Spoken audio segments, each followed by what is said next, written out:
Hello and welcome to the Last Word on Spurs. We are your award-winning Tottenham Hotspur podcast. I know many are suggesting we should be called Late Word on Spurs in relation to our live audience here that have been waiting for around half an hour or so. So thank you so much for joining us.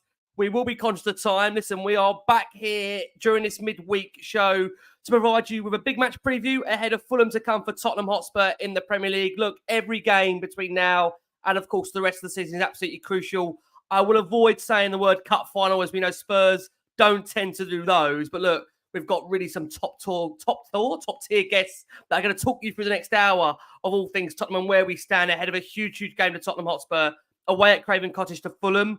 Joining me back on this Last Word on Spurs, it's been a while. He's normally here in transfer season. I've got Jamie Brown over at the Daily Hotspur. Jay, my man, how are you? I'm very good, thank you, Ricky. And obviously timed it really nicely with a bit of positivity following what was a fantastic performance against Aston Villa. Obviously a big win as well, a real statement kind of in the race for the top four. And yeah, obviously everything's looking a bit more positive at the moment. I think we obviously gone through a bit of a period where we've had injuries and maybe performances haven't been great. But, you know, we've come out the other side now and hopefully we can kick on again because the start of the season, those first 9 matches, they were fantastic and a real joy to watch. So, hopefully plenty more to come in the rest of the season. But, really looking forward to the weekend now. And it's just nice to be excited for Spurs again.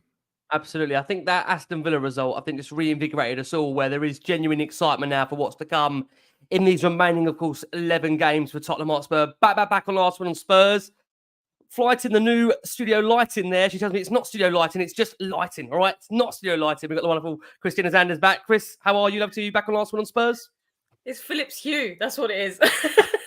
Great lights. It's really good to be back. I feel like it's been such a long time since I've joined you guys. And it's a great time. And like Jamie was saying, like that win from Aston Villa, the weather's been absolutely awful this week. But I tell you what, Tottenham's really got the sunshine in me, like literally, because I've literally been so happy after that win and performance. So yeah, I'm just really hoping that it will stay that way. The play, like it will continue, and hope for the best now.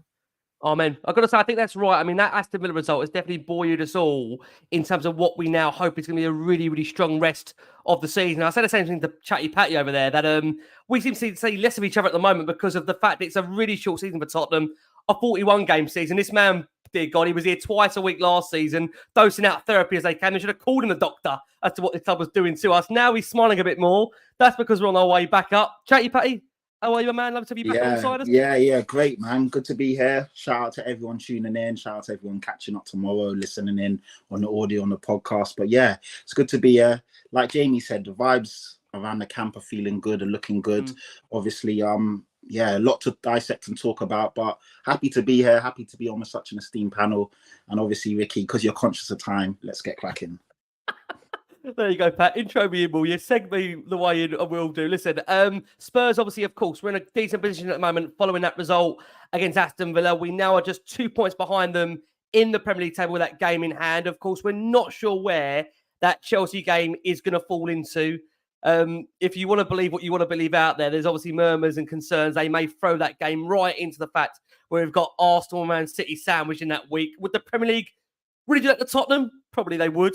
But obviously, we wait to find out in terms of where that game will fall into because of the nature of the way this season's going to finish. And I know many have said this that are obviously on the non-Spurs podcast. And Patty, you're probably hearing this a lot, that Spurs have got a really pivotal role in terms of where that title will go. Of course, Spurs will be facing Arsenal, Man City and Liverpool, and will have a massive say in relation to where that goes. But look, in terms of where Spurs are right now, following, of course, that big result against Aston Villa, I think that's really given everyone the confidence and hope to believe that Spurs have a real, genuine, strong finish to the season and go on to finish inside the top four and secure Champions League football. But when you look at what Spurs have got coming up fixture-wise now, of course, Fulham away on Saturday is, of course, the priority. Then after that, for Tottenham, it's Luton at home, followed by West Ham away, then followed by Nottingham Forest at home. Then we've got, after that, Newcastle away, Man City at home. So, I mean, I'll come to you to start, Jay. I mean, you look at the result against Aston Villa and the sheer domination of that game, you could probably argue that's really the first time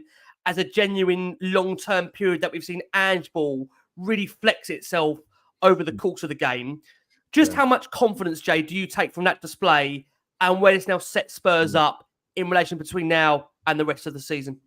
Yeah, I mean, look, obviously, I think the last couple of months we've had to deal with maybe a different kind of circumstances in terms of injuries, and we've, you know, as I said, we've just lost players in general, and maybe we kind of struggled to put some rhythm together. But now we've obviously got all the key players back, and they're starting to click again. So yeah, it was obviously really pleasing, that performance. You know, and as well, like, I think, look, numerous players are starting to contribute now. We saw Timo Werner coming off the bench and getting a goal again. Obviously, we're seeing the squad really being used. I think Dragusin obviously came off the bench. So yeah, it's a case of kind of everyone kind of contributing at the moment. Obviously, Brennan Johnson going through a really good spell at the moment. Sonny, of course, hitting top form as well. So yeah, I think it's just a kind of different factors in terms of players just coming back into form, getting players back fully fit as well. And maybe that's been an issue. I think some of the likes of Sarr, obviously, maybe hasn't been fully fit at times, and others, but they all just look kind of on it now. And yeah, hopefully next couple of games, we've got some good games coming up now. That's where we got to make it count. So the next run of games is going to be really crucial, because we know that end of the season is going to be very, very tough.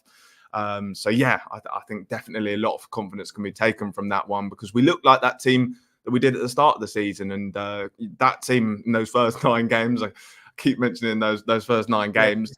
You know, you kind of back them to go head to head against most teams in the league. So yeah, I think definitely take a lot of confidence from that game.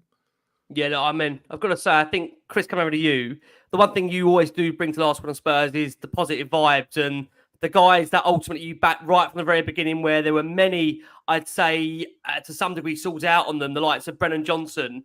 You know, that's a guy there that really at the moment is absolutely thriving in a Spurs shirt, and just showing that really all that player needed was a period of adaptation, because you can't argue with the figures and the stats that he's bringing up in terms of the goals, assists, the involvements overall. So how pleased are you, Chris, to see players really coming to a fore in what is now, as we enter this business stage of the season? I mean, Brennan Johnson was absolutely fantastic, I thought, on Saturday throughout the entire game. The moment the whistle was blown, like, I honestly thought he had it all. I will be honest with that game, the first half, I was a bit shaky, because it was almost like we had it in control, but we weren't taking the chances. We weren't risking ourselves. And then literally that second half, that's exactly what we did. We took the chances and we made those risks, and look what happened. We literally took full control, and we were shooting, because we weren't doing that in the first half for some reason. It was just really frustrating, but we had it all, and it was almost a huge confidence boost in that second half. And I honestly thought all of the players, they really got together, and it just shows this play, this style of play that Ange just built for us.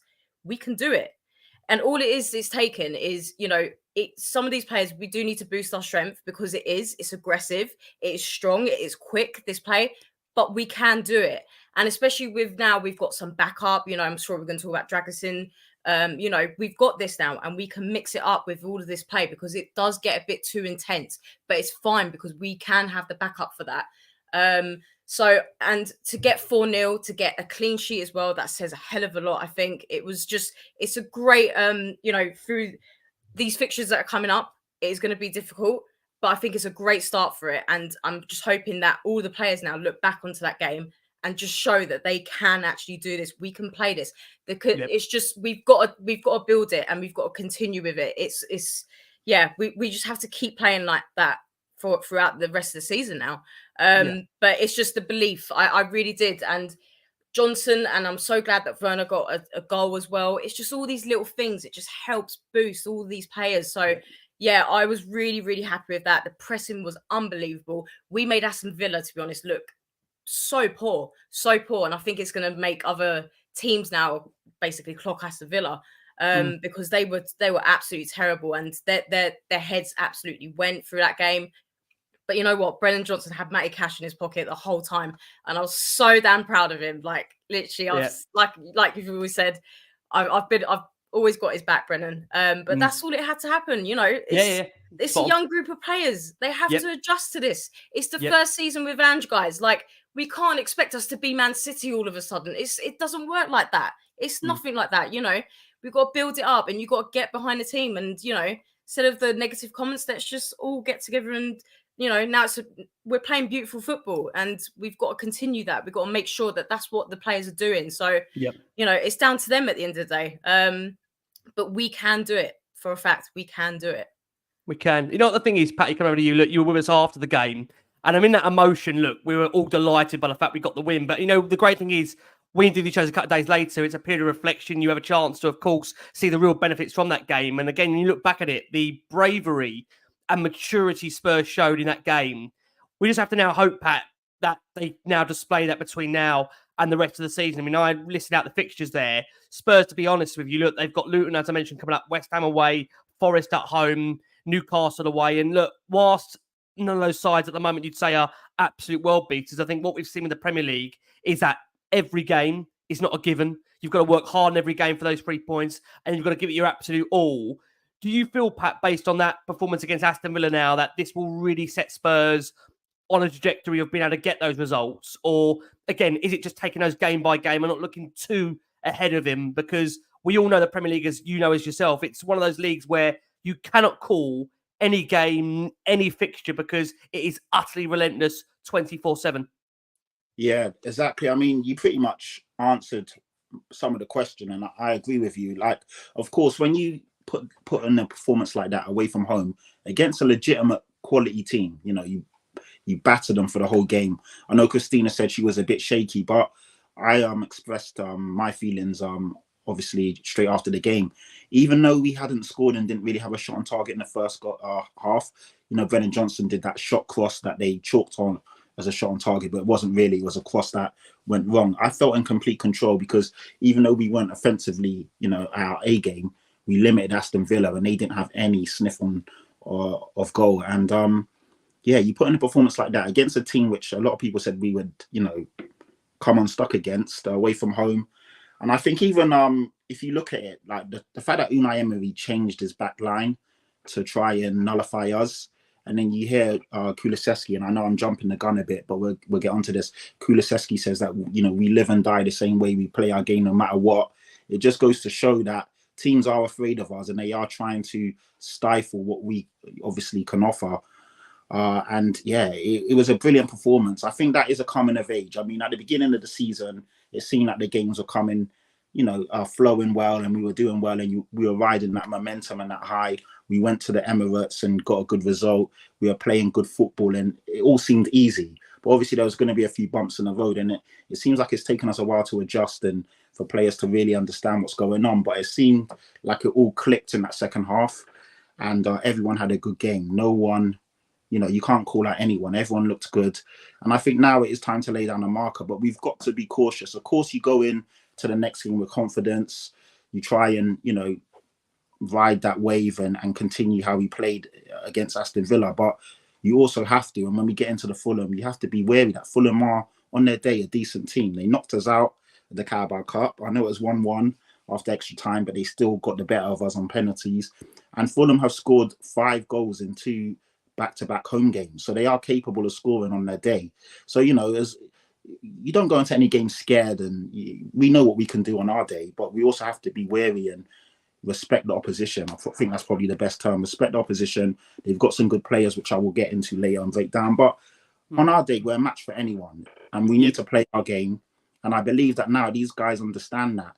You know, it was quite funny because last year you heard even, and we don't know how true this is, but quite a few of the managers, they said, how come you guys scored a goal and just sat back? Why did you soak up pressure and just rely on, and both, a few of the managers said, oh, I didn't tell them to do that. They just naturally did that.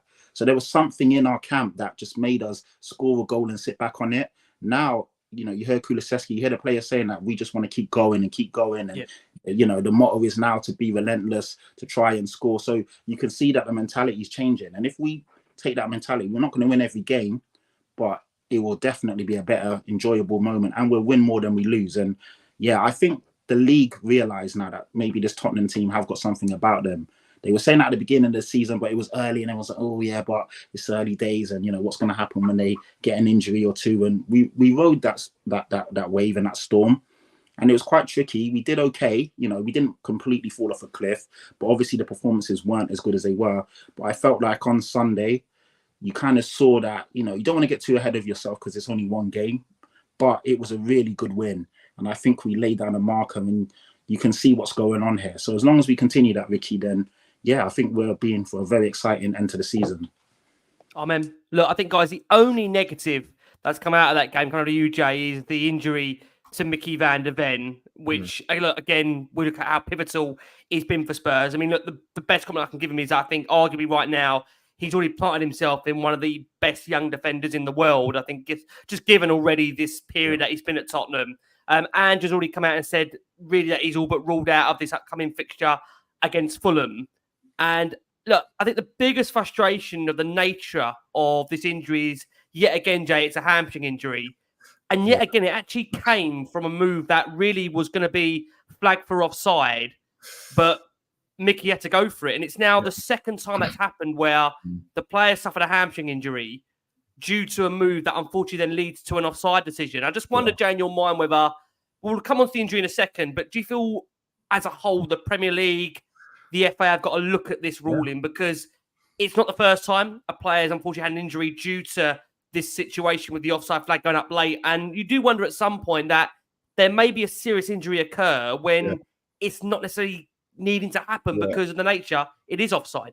Yeah, I mean, there was, I remember even in the game last night, obviously with, that lot down the road, there was one that was played on for ages. And I think there was another incident where it might have been one of their defenders nearly got themselves injured as well.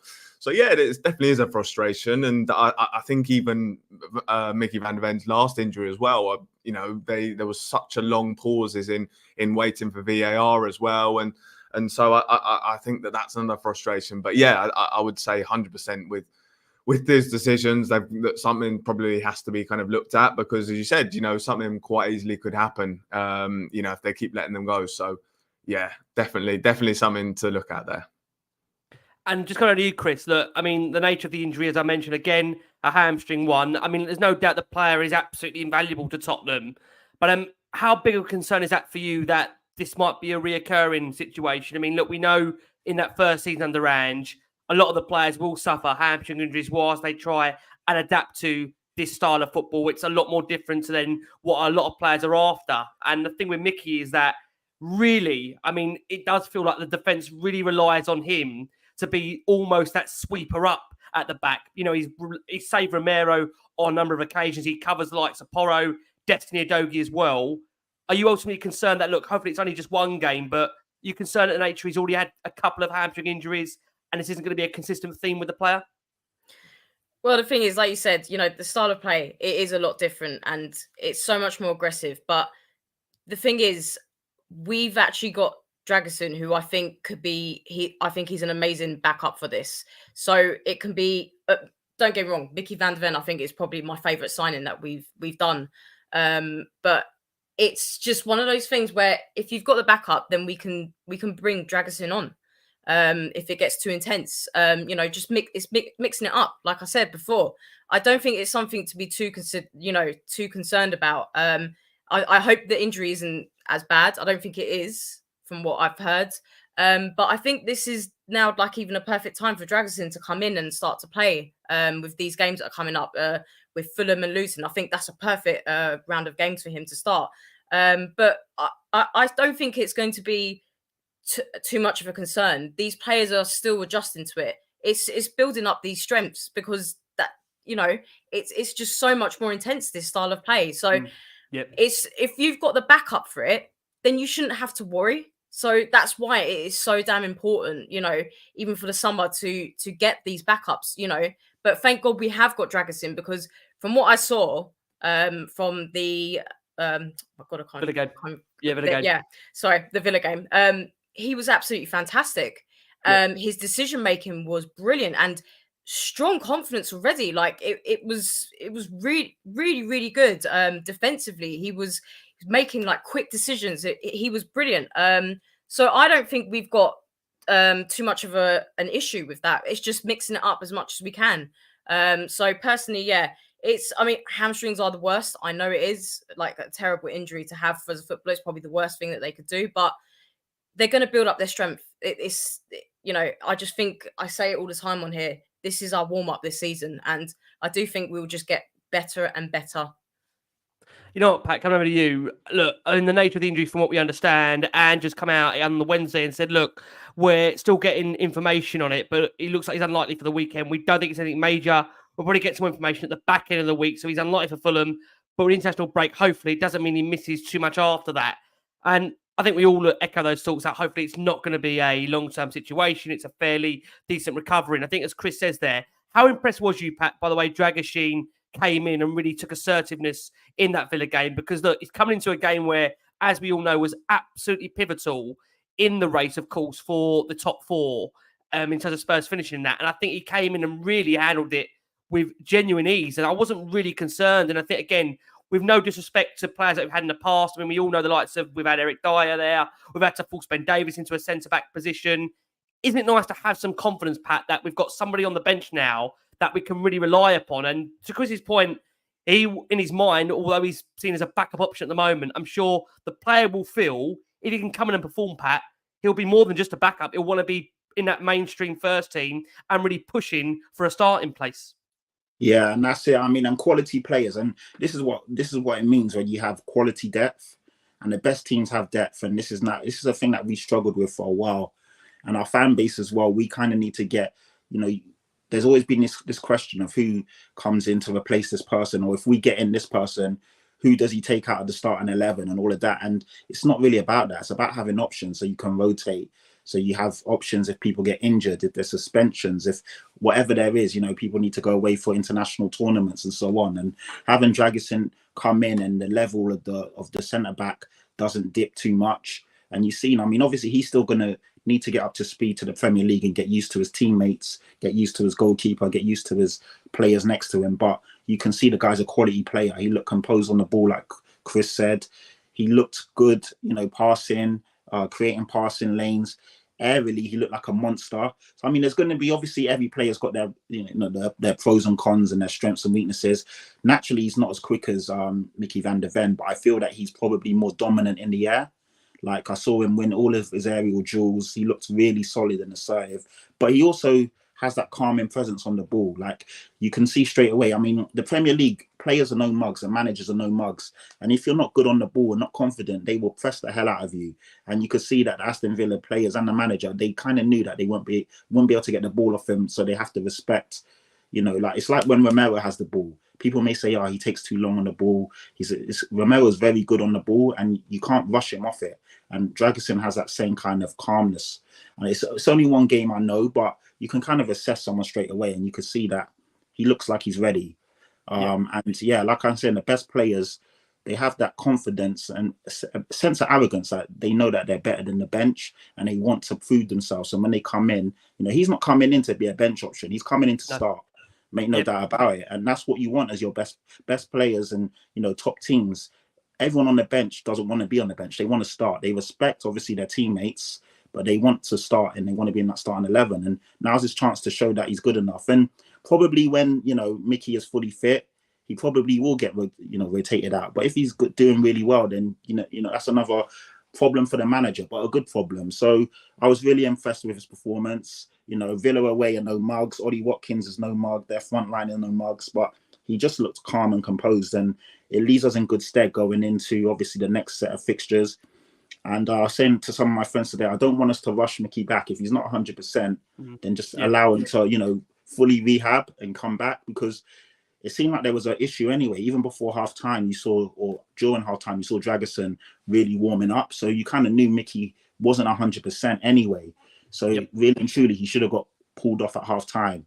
Luckily, Ange doesn't mess about. If someone looks like they're injured or even looks a bit shaky, Ange will take them off straight away. We noticed that in one of our first games when Romero got the header and he took him off. And I was like, why is he taking off Romero? He's our best defender. But Ange doesn't mess about when it comes to injuries. And that's a good thing. It protects the team and it protects us as a squad.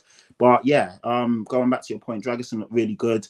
It's a bit early, so you don't want to get too gung-ho. But from what I've seen of him and what I've heard, he looks like he is the real deal. And that's good. That's good for the team. Yeah, listen, I agree with that, Pat. I think he's only going to get better with a regular run of games. Like he said after the games, the Spurs play, I feel very good here. I'm really happy and looking forward. We're very happy with the result in terms of Villa. I just felt good in my rhythm. I'm looking forward to more games.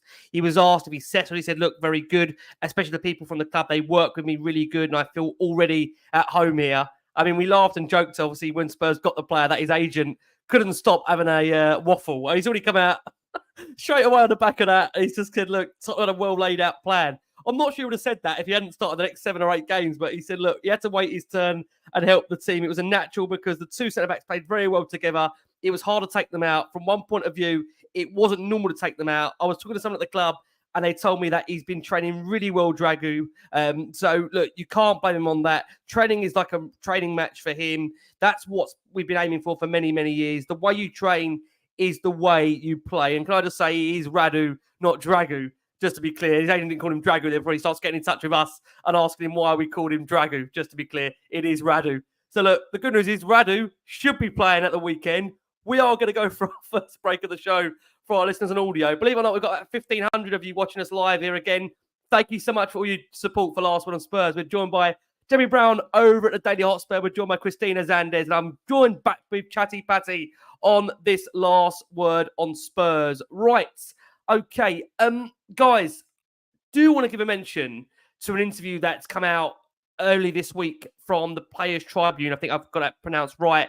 A Dejan Kulusevski interview, which we're going to be playing you during, obviously, this show. Parts of that, which I think really just give you that unbelievable feeling of the vibes around Spurs at the moment, and Decky, just in particular, the way he's feeling as a player. And it's interesting because I think Decky, to some degree, look, I think when he first burst onto the scene with Tottenham from that first season, there was absolutely no doubt in our mind. Everyone was like, sign him, get this guy locked down, because we could see a player in there. I know there has been that feeling over the course of the last maybe 12 months that Decky, we've got to see it more consistently, because the great thing about Decky, I don't know if you agree here, Jay, is that when he's absolutely on his game, there's absolutely no doubt, Jay, I think he's one of the best players on his day. But I think that frustration is trying to see that consistently. Do we have to take into account, Jay, that he's adjusting to a new manager, a new style, very different from Antonio Conte? And we see the difference this guy can make from one half to another against Aston Villa, where first half, again, maybe on the periphery of the game, had a couple of chances, but second half, he's absolutely pivotal and creates a number of opportunities for Spurs to go away at Aston Villa, win 4-0 in a crucial game.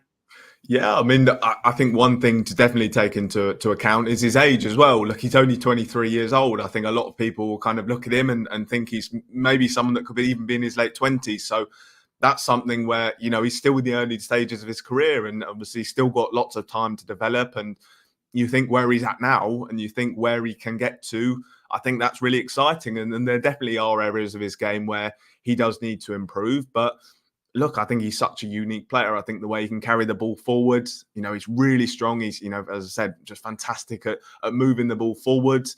Technically, I think he's really talented. I remember speaking to people when we signed him from Juventus, and they were just saying his passing ability is fantastic. And yeah, I think there's so much to like about his game. And as I said, he's only 23. So I think there's plenty of scope for him to get better, and you just back him as well. And one thing I really took from that interview as well is his mentality. He just seems like he's, you know, totally believes in himself. You know, he wants to kind of succeed at Spurs. He's, you know, I think he mentioned about working really hard to kind of bring trophies, and you obviously players can just say that, but you really believe it. I just think that his mentality as well just seems really right, and that's something that does seem really key for Ange Postecoglou players, having players with the right attitude. So yeah, lots to like about Decky, and as I said, only 23. I think he's only going to keep getting better, and that's really exciting. Yeah, I mean, look, I'm conscious we have got the audio playing obviously during the podcast, so I don't want to take away too many of the snippets that come from that wonderful interview. But I mean, Chris, before I do bring in one of those snippets, you know, Adrian there very kindly provides us on the screen there a message. You know, Kula's got 13 goals and 18 assists in 73 games. It works out roughly to a vital contribution of 2.35 games in terms of goal involvement. So, I mean, is it just a case, Chris, that, look, the reality is, like you said a lot this season, a number of these players are adjusting to a new manager, a new system. And, you know, given the fact that that's a player you can see absolutely loves playing for Ange from that interview, give the guy time, because you can see his quality and abundance on certain games. And it is now just a catch, really, of trying to bring that consistently to the table. It's the consistency. And you know when he's had a bad game, because everyone points it out very easily. And when he's had a good game, again, everyone praises, like he's like the first name everyone speaks of. He is he's an unbelievable player, but it's when sometimes he's had the off games, it's like such a huge letdown because we know he's got it in him. He's been, I think he's been one of our most important players that we've had. He's literally created so many chances for us, 13 goals at his age as well. I always forget how young he actually is, and he's still got so much more to give, so much more. And I think that interview, when I was reading it, it was really emotional. I thought it was just because you could tell like he still wants to give more. And like even just the whole vibe of how he was talking about his time at Tottenham. It just really shows the progression in this club. And I honestly feel like if Tottenham fans can't see the progress that we're having right now, I honestly don't know what you're watching. It's just, I honestly feel like Ange is the best thing that's ever happened, like with this club at the moment. I really, truly do. And the way that these players speak about him, it's just incredible to me. And the way that they all want to do well, they want to do well under this manager as well. It's all good vibes. And I feel like the fans as well, when we go into that stadium, you can really tell that there's such a positive vibe going on. And there was like this one quote that I think it was something about like, so I think I've got it here where he says, everybody talks about tactics and winning, and that's good. But with Ange, it means a little bit more because it's about you as a person. It's about you as a man and what you believe in. I thought that was unbelievable what he said. Like, there's so much emotion with football, and I feel like Ange is very open with that. And, he will allow the players to express themselves. And it's just such a feel good vibe. I feel, it's none of this like, those Conte days are so over, put it that way. I like that negativity is just so done and dusted. It was draining. I just wanted, it's just, the difference is ridiculous. It's unbelievable. So I am rambling. Yes, I am rambling. But I just feel like there's just such a good vibe. And that interview I thought was really, really good from him. And I felt like it was needed because I feel like Kulu's had a bit of a roller coaster this season at times. But it's when he's had a bad game, it's so easy to point out because he's just so important with us. Totally but I do think, like I said with you guys, I think Kulu's got so much more to give, and just like the rest of the players have, they really do. So I am looking forward to seeing what else he can do. But yeah, I thought it was a great interview, really, really good. And it kind of made me feel a bit like just the whole, how he spoke about Ange as well, even better about him. So can't even imagine how else the other players must feel. So yeah, I'm overall, it's just great. It's just good news for the club. It's all good. Yeah, I mean, look, he spoke about the fact, of course, Patty, coming on to you, that signing for Spurs, one of the easiest decisions he's actually ever made in his career. And, again, I don't want to spoil the interview for those that are listening back to it on the audio on the commute. But look, he says, Ange says, look, I don't care if we lose because everyone loses in life. If we lose, we're going to lose on our terms. We're never going to go away from being you. That's how I want to live my life. And you know what? It does feel, and I've said this before on here, Pat, that you wonder why some of the players look absolutely fired up.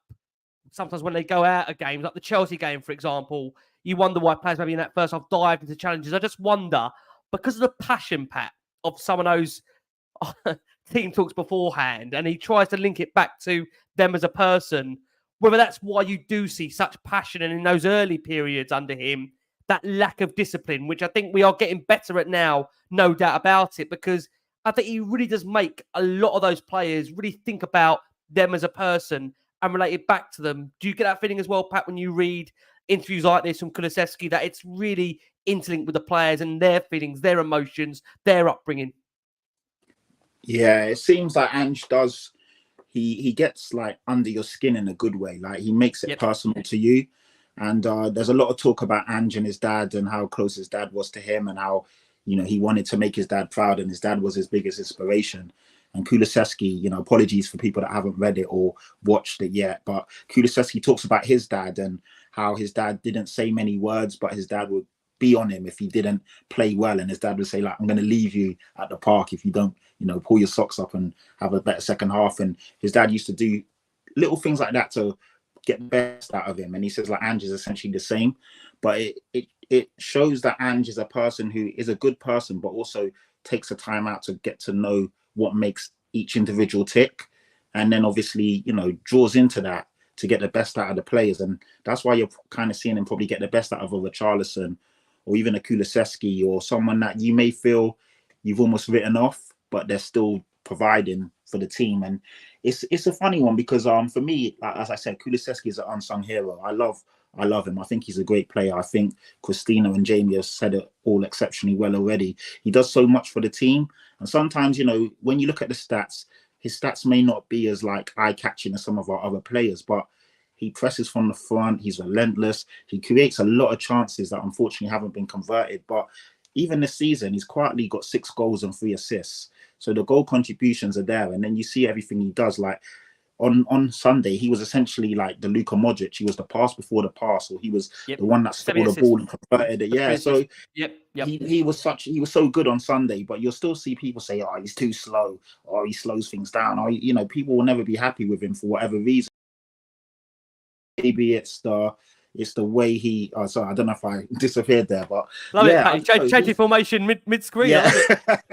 Well, I just honestly, I'm so impressed with him. I think he's such a good player. He frustrates me sometimes because I think that Christina said it as well. You can see the ceiling so high with him, and sometimes I'm like, just pull the trigger, just take that shot, or, you know, like when he didn't play Son in, when Son was clearly the better option, that frustrated me. But on the other side, I was like, you know what, at least he's trying to take a shot. So you can forgive it. It happens. The best players sometimes do the silly thing or be greedy. I've seen Son do it many a time.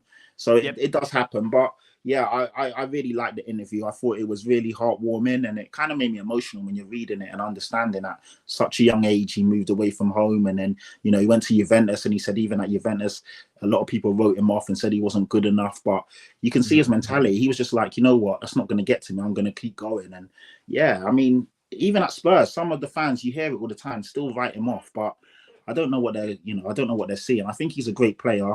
Of course he can be better, of course he can, but I think even the best players will have off games, or they'll have moments and patches where they'll, you know, Son will have a few games where he's not great. Kane used to do it, Eriksen used to do it, but it's over the course of a season, can you see what they're providing the team? Can you see what they're offering?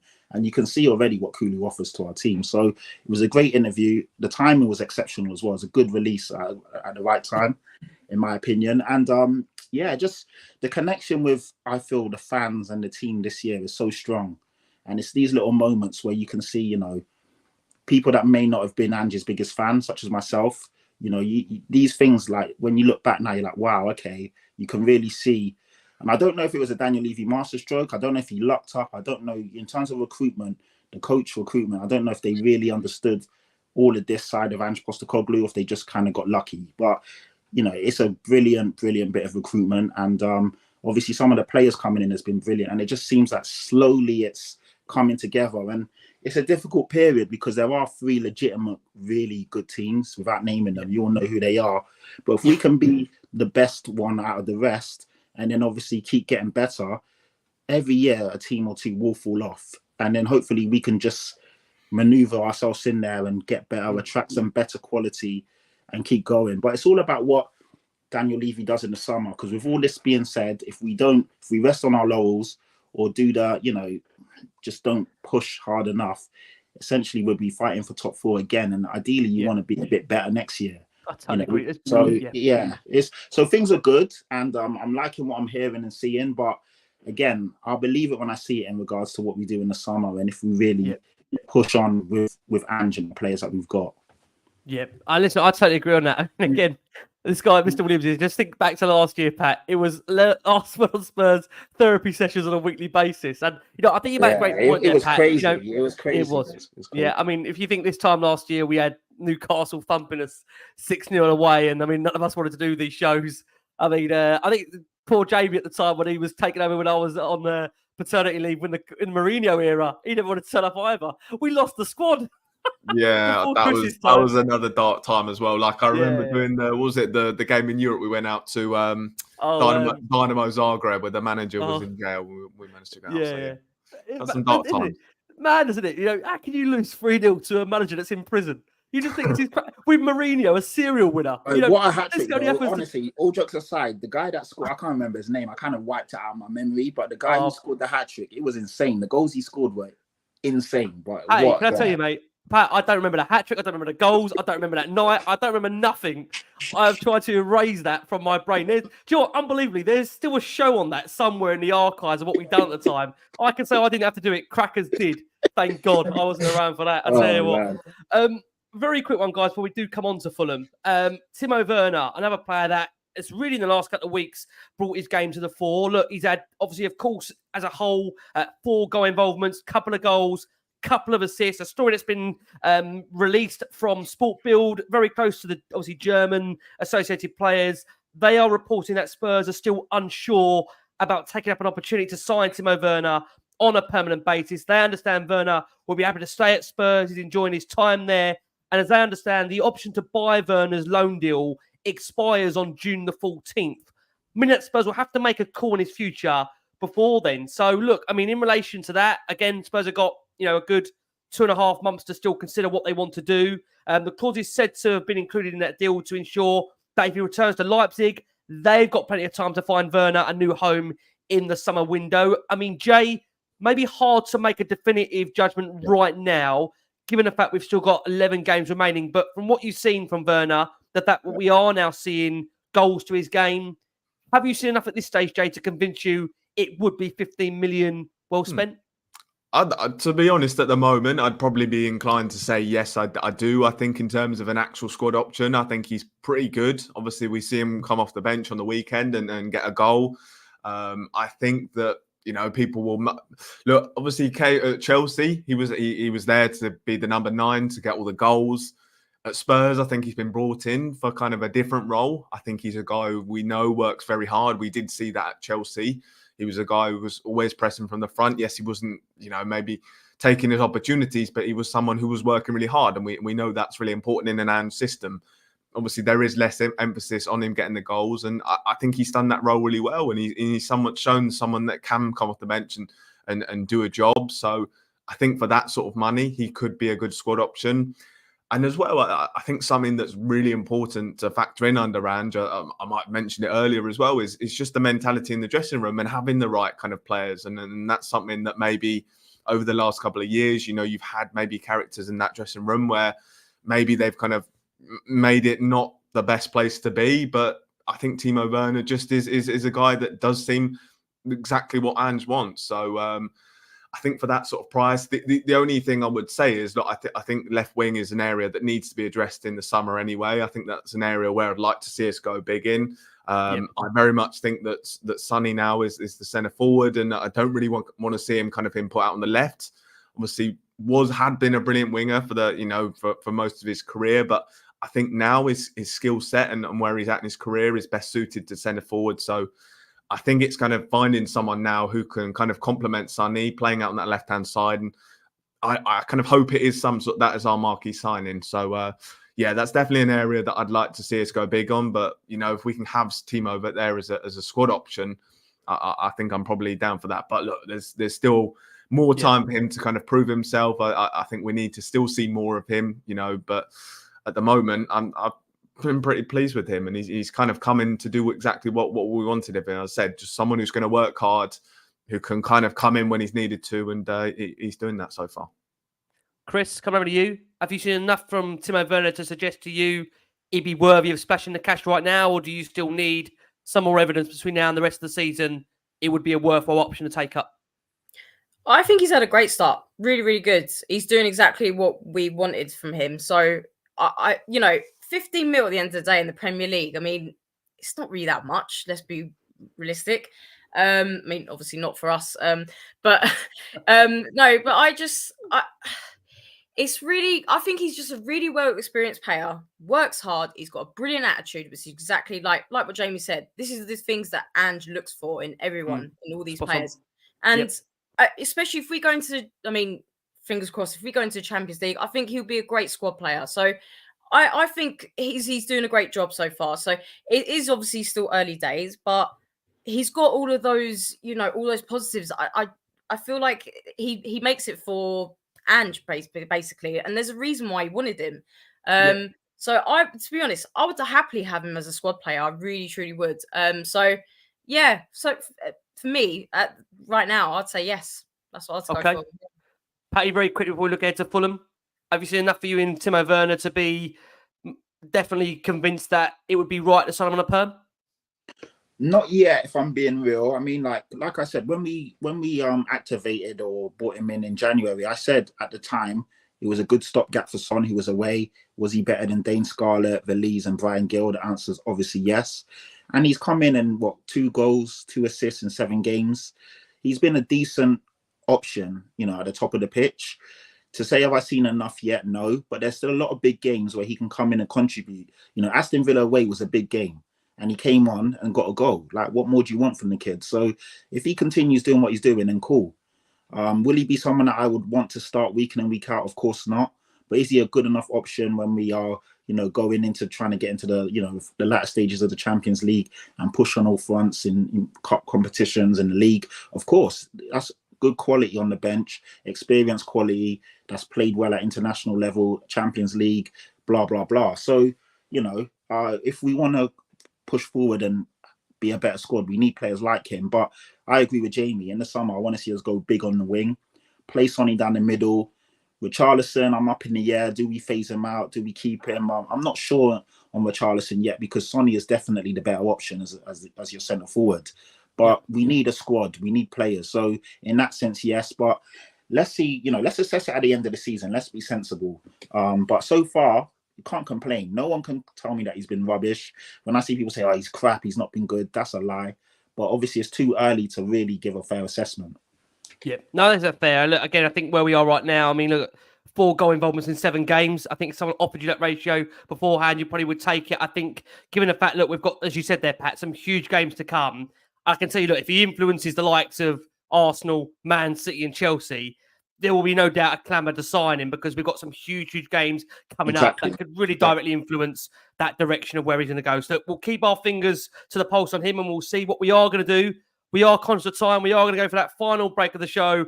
For our listeners on audio, taking that break, you're going to hear from the guys over at the Fulham Focus that provide you with that preview ahead of Fulham to come for Tottenham in the Premier League on, of course, Saturday evening, depending on where you are situated, of course, in the UK. Now, on Last Word on Spurs, we just want to bring it to your attention that we are delighted to be sponsored by the Literacy Pirates. So just want to give you a little bit of information, if I can, about who they are. Look, they're a local children's charity. They are based next to the Tottenham Hotspur Stadium, and they help local children aged 9 to 12 who are falling behind in school and have fewer opportunities in their personal life. They run an after-school program with pirate-themed spaces to help children develop their reading and writing skills and also their confidence and perseverance. So when they make mistakes or face challenges at school, they can pick themselves up and keep on going. So look, I think for everybody, it's a lovely cause that, we'd love to raise awareness to here on Last Word on Spurs. So look, if you're interested with relation to maybe volunteering, this program runs 3:45 to 6:45 p.m. in the UK, of course, Monday to Friday. Volunteers don't need any experience and full training is provided. You can email them by going to volunteering@literacypirates.org. That's volunteering@literacypirates.org. Their website to get further information is literacypirates.org/volunteer. As I mentioned, they are situated right outside the Tottenham Hotspur Stadium. So look, a call's very, very close to us in the Spurs community. Please go and, like I say, check those guys out and get involved if you can. Right, Fulham to come for Tottenham, of course, on Saturday. A game that really you'd hope Spurs would win. But look, again, there's no guarantee that, Spurs will, of course, beat Fulham. Fulham have won 3 of their last 5 in the Premier League, but they did stump to a 2-1 defeat against Wolves last weekend. A result that left Marco Silva's side 12th in the table, 8 points off a European spot, but 14 points clear of relegation. I mean, Jay, they may be hoping for an outside chance of a Europa Conference League place. But what kind of Fulham side are we facing? Is the game you expect Tottenham to go and win? Yeah, no, I think so. And as we said at the start of the show, I think after the Aston Villa performance, we want to go and see us, follow that up now. We have to go and follow that up. And but we go into this game with lots of confidence. And look, obviously we can look at Fulham, but I think that we as a team have to go there and firmly believe that we're going to go and win. And look, that Villa performance definitely fills us with a lot of confidence. Obviously, we saw lots of players getting back to their best. Brennan Johnson on a great run of form at the moment. Sonny as well. I really just want to see him played in that centre forward role. I think when Richarlison comes back, whenever that is, I don't want to see kind of Sonny push that wide. I think centre forward is his best position. So hopefully we'll get to see him there again. And look, I just think that having Pericho Porro as well back on the weekend, I think was a big boost. I think you just noticed the difference so clear when he's playing. And so that was obviously big as well. Look, Fulham, I think it will still be somewhat of a tricky game. I think they are a much better side at home than they are away.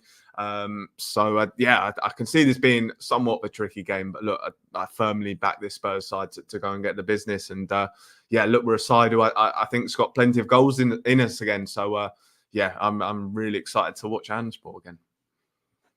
Yeah, I mean, look, I totally agree with a lot of the stuff you're saying there, Jay. And I think, we all go into this game with hope and optimism Spurs should go and get the 3 points. I mean, Chris, coming over to you, Fulham have been in good form in terms of in front of goal this season. They've scored 40 goals in 28 games, getting an average of 1.43 goals a game.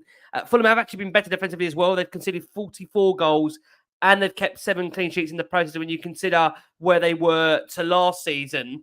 And as I said, Marco Silva has had to navigate a number of several issues at Fulham with relation to players being injured and having to deal with difficult situations throughout the season. But to hopefully give us some optimism, I know Andy Costa will hate a stat like this. Fulham have lost 14 of their last 16 games to Tottenham in the Premier League there, without a winning 9 since the 1-0 victory at White Hart Lane in March 2013. Chris, how much confidence do you have going into the game for you?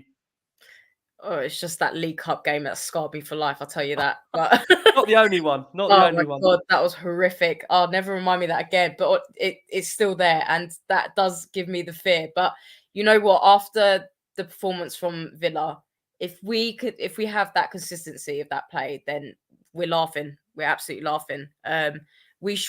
Realistically, we should be going in there. We're now into the race of getting the top 4 now, so we need to bloody win for sure. So I feel like it should be it should be a strong win for Tottenham. We've got to be doing it, right? But Fulham is difficult. I think Fulham away as well. It's not. Listen, they beat Arsenal there. They beat Arsenal. Yeah, they're not a team that you can put down for sure. You can't put them down. But I just think with that performance from Saturday, I mean, their last game they obviously lost as well, Fulham, but. Yeah, we should boost our confidence up. I mean, I can't keep saying it, but that's what we need to keep doing is the consistency, and we need to go in with Fulham knowing that we've got the top 4 now. Well, that's what we can achieve, and that's what we need to go ahead and do. Get the job done, boys, please. And like Jamie said, with all the some of the individual players that we've got now with Brennan Johnson, he's on a roll. I think. Sarr at the moment is absolutely phenomenal. He's honestly that assist was better than the goal. It was just you know what, Chris, it was Beckhamish that cross. I'm not overhyping it. That ball into the box, David Beckham, 20 years ago, you go back, he's putting those balls in on the regs.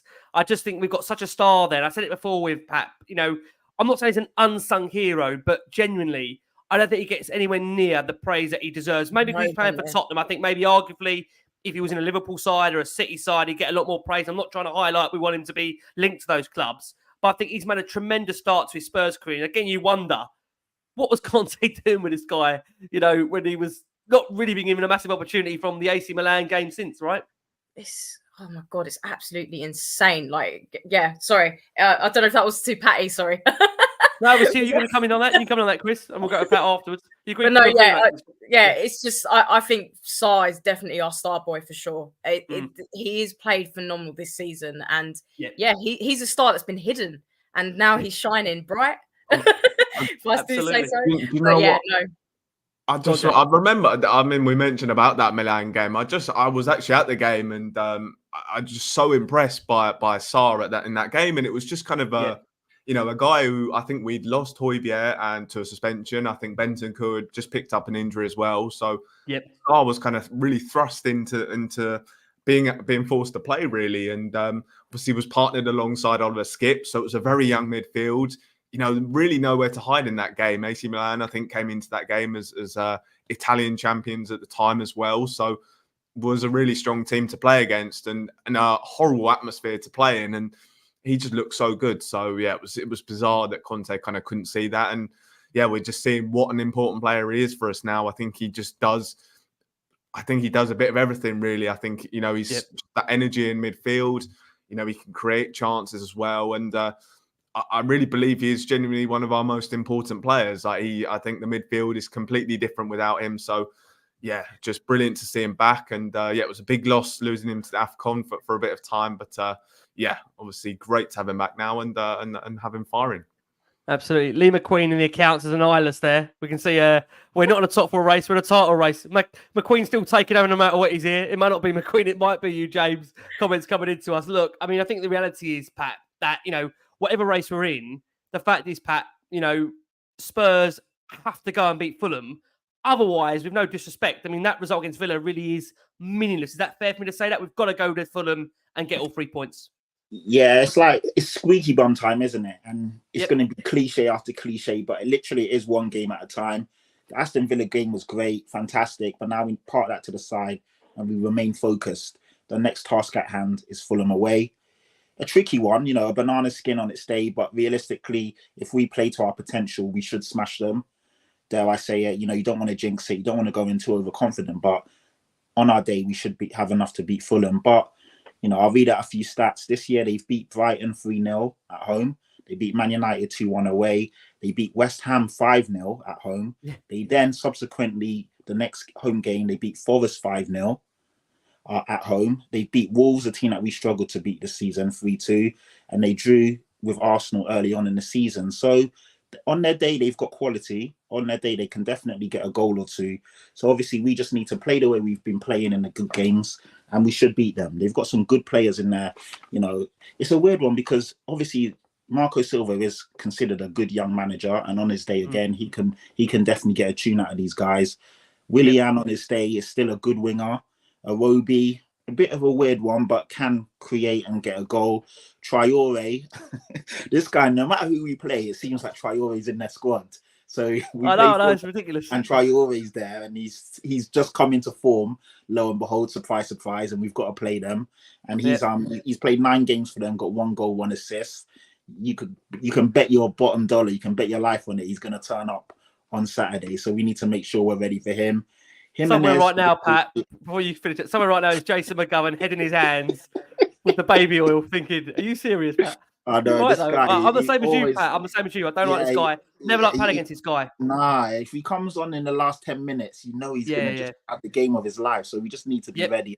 Hopefully, we're home and dry by then. But Jimenez, they're saying that he might have a hammy, and they're saying he's back in training, but he may not be risked. He's obviously good for a goal or two. He's got 5 goals in 19 games. Pereira, very good midfielder. He's their creative outlet, and they're basically their James Maddison. He's got 1 goal and 6 assists in 28 games. And then Paulinho, a guy that I really like. There's still that guy in the middle, the blocker, the engine room, the guy that basically starts their offense and breaks things up. Good player. He's not really down for goals and assists, but he's still got 3 goals and 1 assist. But obviously, he's about interceptions and tackles 1. So they do have a decent team. But I expect us to beat them. As long as we play our game and respect the opposition, we should beat them. And like you said, we need to build off the Aston Villa game. There's no point, basically getting overconfident and thinking that it's done. It's not done. But if we beat Fulham, we go into, obviously, that weekend, or we go into Sunday, in the top 4. And then Villa have got a tricky away game against West Ham. And then they're having to chase us, as opposed to us being chasing them for the last how many weeks. So we just need to win our game and then let the rest take care of itself. It's interesting you say that, Pat, because I think, again, you're in that stage of the season now where you can apply that bit of pressure beforehand, and that will now happen week upon week, where both teams will get an advantage psychologically beforehand. And the reason why I've got to say, I've just put this quote on screen here. Howie, for our listeners on audio, is asking Pat very quickly to describe what squeaky bum time means for non-British viewers out there. Yeah, So, Pat, so I'll let Howie- you take that away, my man. Yeah, Harry, respect. So squeaky bum time is basically business end of the season. It means every game counts. You can't make any mistakes. Every moment counts. So it means that you got to be very good and astute defensively, and obviously tuck away your chances that you create and win your games. Basically, there's no room for error. Every moment counts. Squeaky bum time. In translation, don't do a Spurs. There you go. Don't say that, man. We need to move away from that. I know, Don't- you're right. don't- We're going to don't stop say doing that. We're going to stop doing that. Listen, let's go to predictions. Do you know what? I've got to say, I was quite confident about this game before Pat started reeling off all of Fulham's greatest results of the season. I'm thinking, I wish I brought this to bloody the air. I would have felt I would have played it a bit more balanced. Pat's made me feel absolutely shit in it now. We'll start with Jamie. We'll move around the panel. Jay, on the back of Pat's stats there, what are you going for?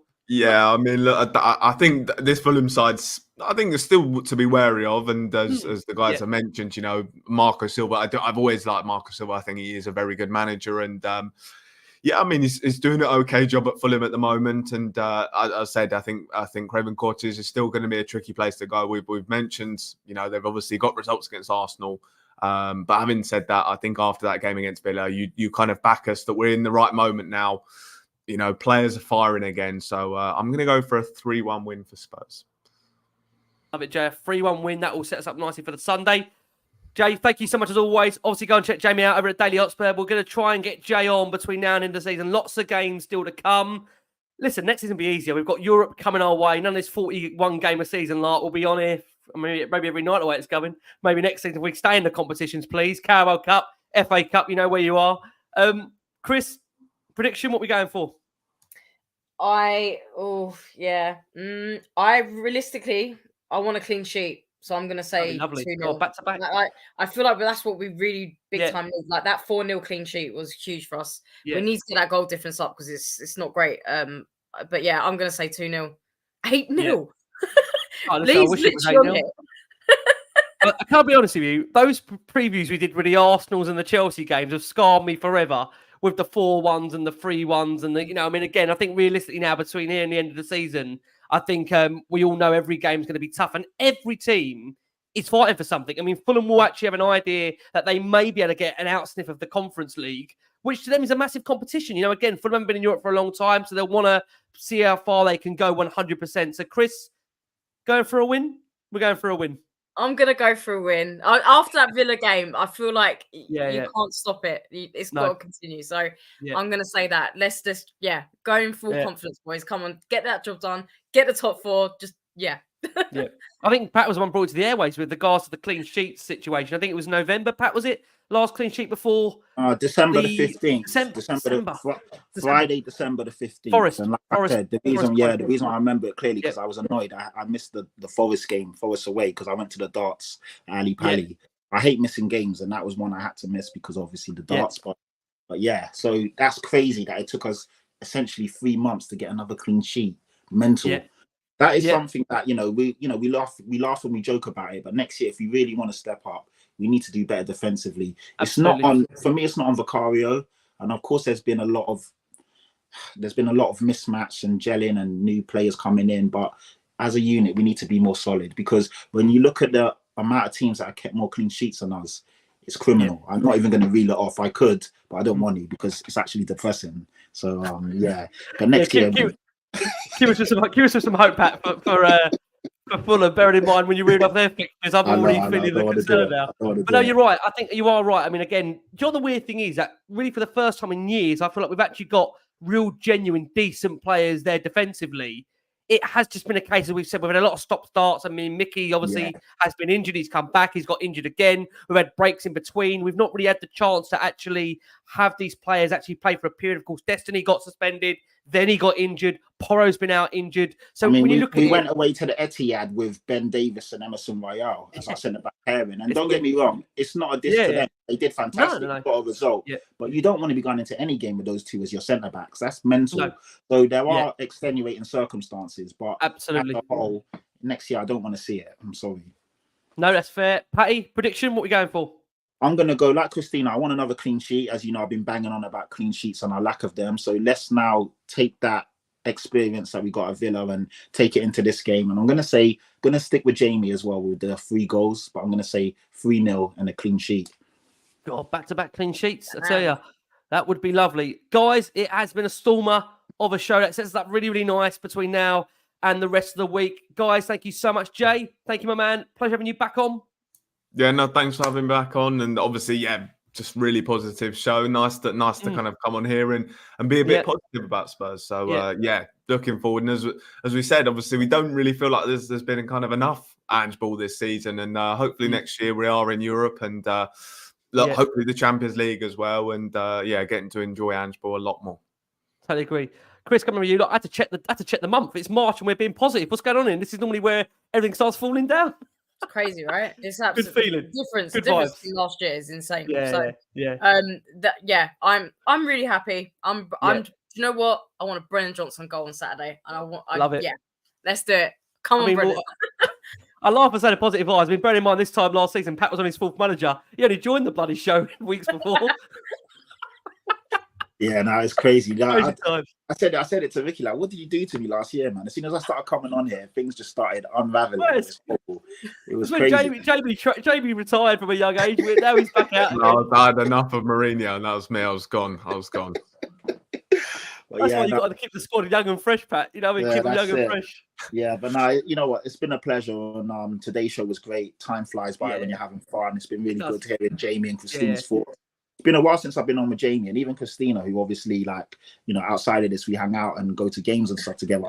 I haven't been on there for ages with you as well. So it's like, I know, it's mate. good to be on with some of the regulars, like good people that I enjoy being on with. So yeah, it's been a fun pod. It's been good. Don't worry, we'll be bombarding you all next season. Fingers crossed. We've got hopefully a 70-game season coming, extenuating circumstances in the FA Cup and Carabao Cup and all of it to come. Guys, thank you so much. Thank you to our watching audience. Thank you to those that listen on audio. We hope you enjoy that Decky interview. Look, from myself, from Jamie, from Chris, from Patty, we've been the Last Word on Spurs. Keep safe, keep well, and as always, come on, you Spurs.